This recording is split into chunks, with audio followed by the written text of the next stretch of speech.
Here's my book review of Unpronounceable by Susan diRende.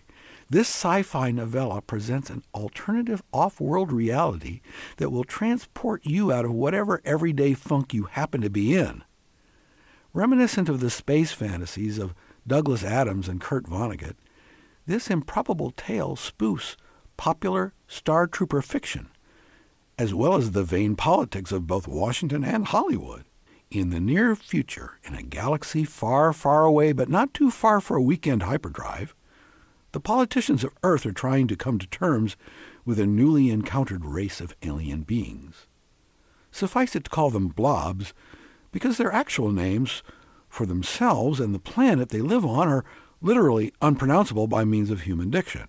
In fact, most of their words sound like flatulent explosions. Humans, by way of a resurrected United Nations, have sent one ambassador after another to the planet to cozy up to these bizarre but intelligent creatures. However, they reject one after another of our pompous dignitaries, mostly because what they value as serious and decorum, the blobs apparently find ridiculous in the extreme. So the United Nations holds a lottery to select our next representative, an unsuspecting rube who will get the ultimate free trip to an exotic locale. The winner and the new paragon of humankind is Rose Delancey from New Jersey. She's abrasive, irreverent, and a misfit by any earthbound definition. But hers is just the kind of skewed mentality the blobs come to regard as a kindred soul. They're blobs, you see, because their everyday physical shape is an undulating, amorphous lump of pinkish flesh. But they aren't stuck in that mode of being. They are expert shapeshifters. In fact, they can transform themselves instantaneously into any physical manifestation for which they have a model. One of the sympathetic blobs, whom Rose calls Mitzi, picks up the image of Cary Grant, transforms her blubbery body into the dashing movie star, and makes wild, passionate love to the Earthling just for grins and to save Rose from a maddening fit of horniness. Through their transformative powers, the blobs have all the food and pleasure anyone could want, and they live in perpetual peace with one another.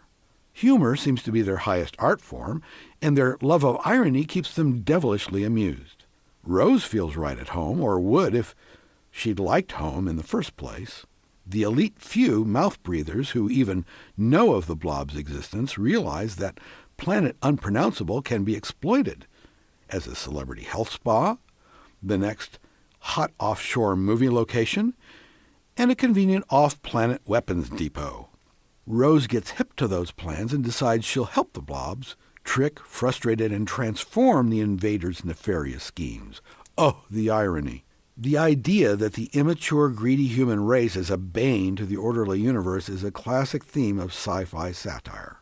diRende's irreverence is a delight, and her sarcastic wit comes through in Rose's first-person narration. Your feisty little broad from Jersey knows what's what. And a dose of unpronounceable unreality might be just the thing to get your own nasty attitude adjusted.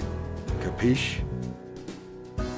Gerald Everett Jones is the author of Bonfire of the Vanderbilts and host of the Get Published radio show.